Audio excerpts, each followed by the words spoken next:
ปัญญาประสิบ้างเพิ่งเด้อแบบบ้างเพิ่งเย็น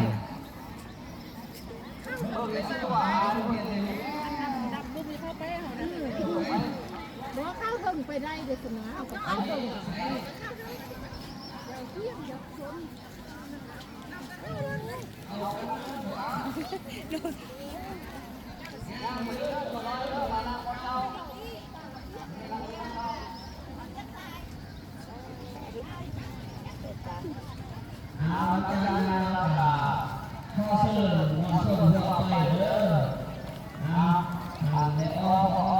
ย่ำพันบางเพิ่ง ถ้าบางสกุลนั้นให้อย่าบอกว่าเพื่อเอามานำก็ได้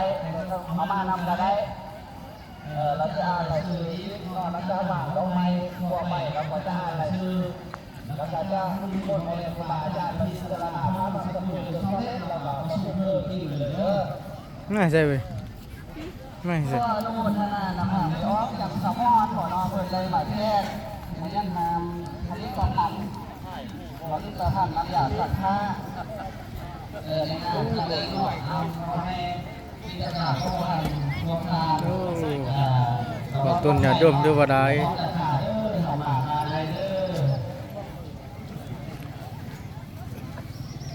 ดาวหน้าเด้อพวกทุกเอาน้องก็ได้ใส่หัวใส่กุ๊กเด้อทำเบิ้งพวกบอลใส่หัวใส่กุ๊กเด้อวางกุ๊กเด้อวางกุ๊กเนาะวางวาง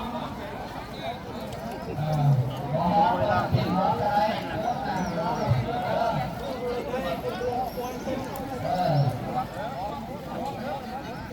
เรียนโค้งไปพูดเลยก็ได้เด้อเพราะว่าโค้งไปพูดเลยไปห่างหน้าอย่ากลับมาห่างล่างไปพูดโค้งเอาไปพูดเลยอย่างนี้เนาะทำไมออกอะไรโค้งไปพูดเลยอย่ากลับห่างเก่า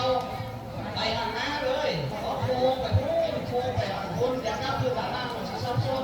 ต้องเลี้ยวล่างอีกห่างหน้าอย่าโค้งไปห่างห่างเด้อว่าไม่ออก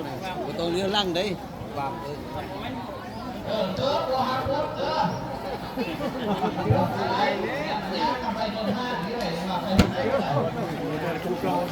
ไปให้ไปหน้ากับ